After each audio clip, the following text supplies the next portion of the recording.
guys, Stephanie here, and I'm back with more movie chatter. And if it's your first time here, I want to thank you for checking out my channel.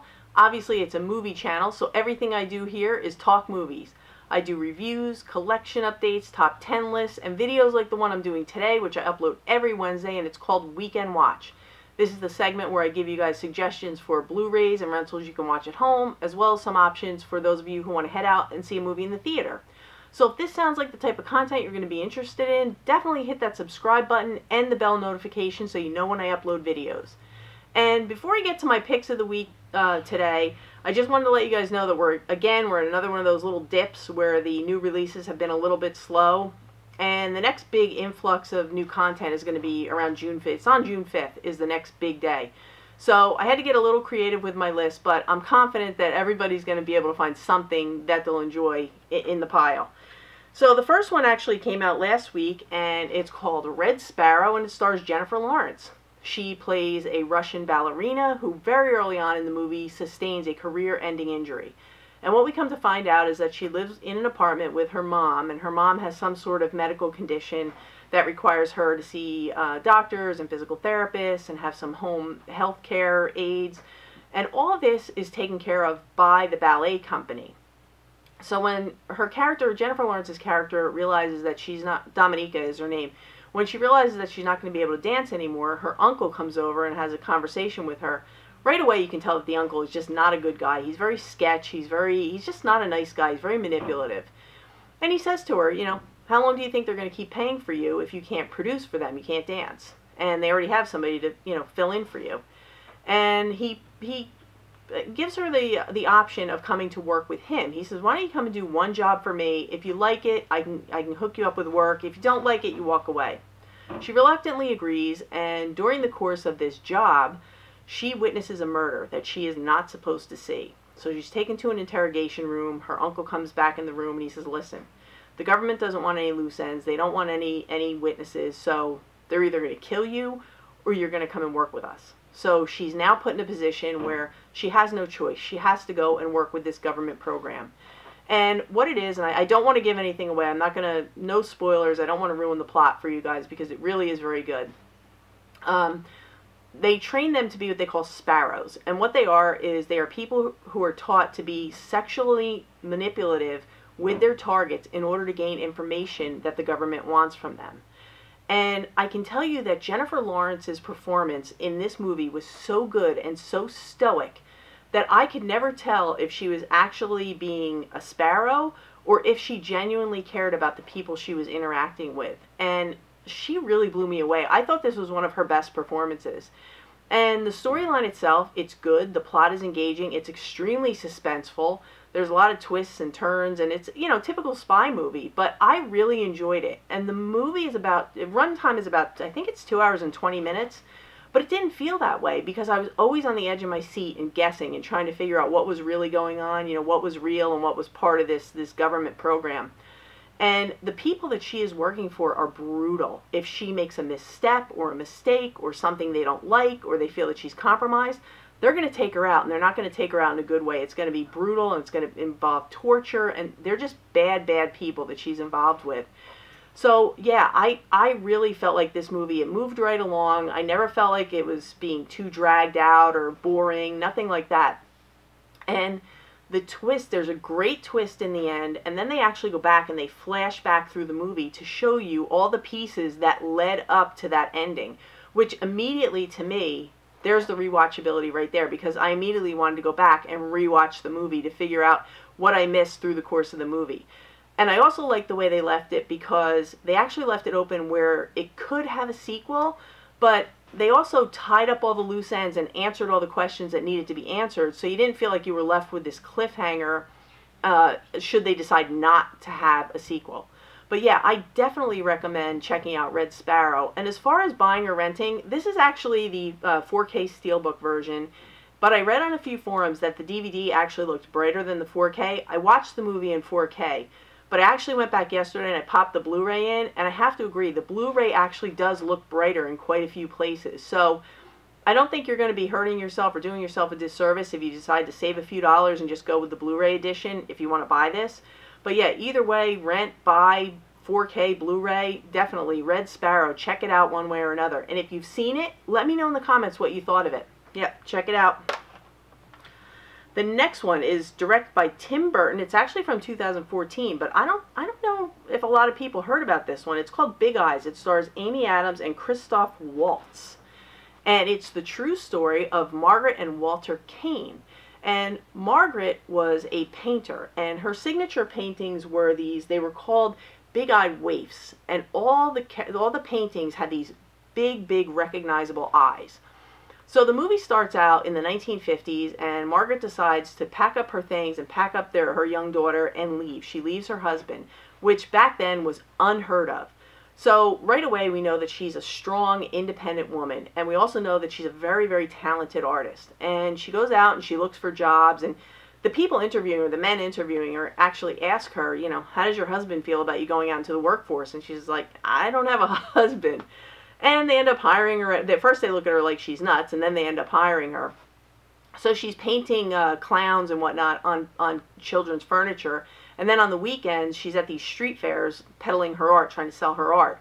And she's doing sketches for like $1. And, you know, she asked for $2. People are like, I'll give you $1. So during the course of these street fairs, she meets up with Walter, who's played by Christoph Waltz.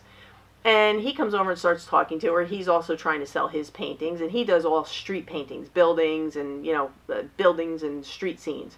And he claims to have been an artist who trained and lived in Paris, and that's where he learned, and that's where his inspiration comes from. And he keeps telling her that she's, you know, worth more than what she thinks she's worth. So they start dating, and she at one point even says that she feels that it's moving faster than what she's ready for. But she goes home one day to have a letter from her ex-husband stating that because she's single, he feels that she's an unfit mother, can't provide a proper home for the daughter, and he's seeking custody of their daughter. Immediately, Walter proposes. He says, let me take care of you and your daughter and make a family and you know, a proper home so he can't take your daughter away. So she agrees to marry him, even though it's, you know, obviously too soon. She doesn't know him very well, and they go off to Hawaii, and they have this, you know, romantic getaway in paradise, and she said she feels like she's in paradise, and he keeps her there an extra week, and they have this big romance. And as time goes on, he's still trying to sell his art, and he reveals to her that he's never really been a successful artist, and what he actually is a realtor. And so we're starting to see little cracks in his personality, that he's not actually the person that she thought he was, and he's not a very honest person. Pretty much everything that comes out of Walter's mouth is a lie. So I don't want to get too into the plot again because I don't want to give it away, but what I can say is that Walter starts to take credit for Margaret's paintings because their last name is the same, so Kane, he hangs the paintings on the wall next to each other when he's trying to sell them. So when people come in and they ask, oh, who's the artist? He says, I am the artist. So after a few years, these paintings are hanging all over the world. Dignitaries want them. Actresses and actors want them. They're in museums all over the world. I mean, she is a major artist, except no one knows that she's the artist. Everyone thinks Walter's the artist. And he has now become the person he always wanted to be, except it's not him. And at one point, people actually ask him, well, why are you painting all little girls? Where's your inspiration for this? And he makes up some story about children he saw that were ravaged from the outcomes of wars and all these wild stories. And in fact, the truth is that Margaret's muse was her daughter. Every painting and every drawing started out as her daughter. And then it became whatever, you know, whatever painting she decided it should be. But it's a really interesting story. And it's really about Margaret's struggle to get her identity back and get credit for the things that were always hers. So yeah, definitely, if you haven't seen Big Eyes, definitely check it out. And she's actually still alive today. It showed it at the end. She's 90 years old and she's living in California. And it said she still paints every day. So yeah, definitely check out Big Eyes. And my last suggestion is because we're going to be getting a new Jurassic World on June 22nd. I actually picked up the new collector's box set of all the Jurassic Park movies. But the new Jurassic World is going to be coming out on June 22nd, so I figured what better time to go back and revisit all the Jurassic Park movies than now.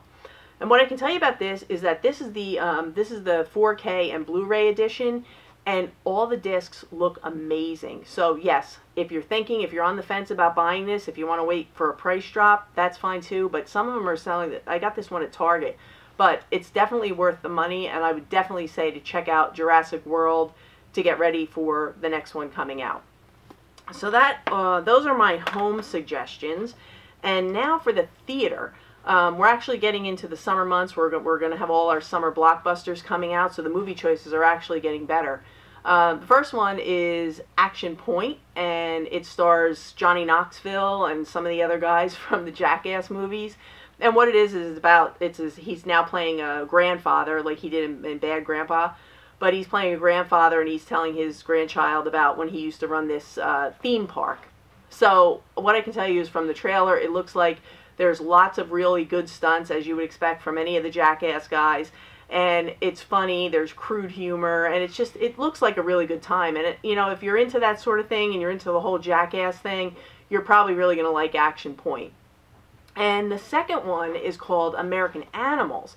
And this one's actually based on a true story too. It's this group of guys, and they're all friends, and they go to this museum where supposedly the most valuable book in the world is being housed. And I think it's worth like $12 million, and it's only guarded by one person. So they try to figure out how to do this heist to get this book, and it looks like it's really interesting. And yeah, there's a lot of familiar faces in it. I forget all the names of the guys that are in it, but there's a whole slew of guys that are in it. But yeah, it really looks, if you're into like the heist type movies, it looks really good. And the Rotten Tomatoes score is somewhere up there like 88 to 90%, so that looks good.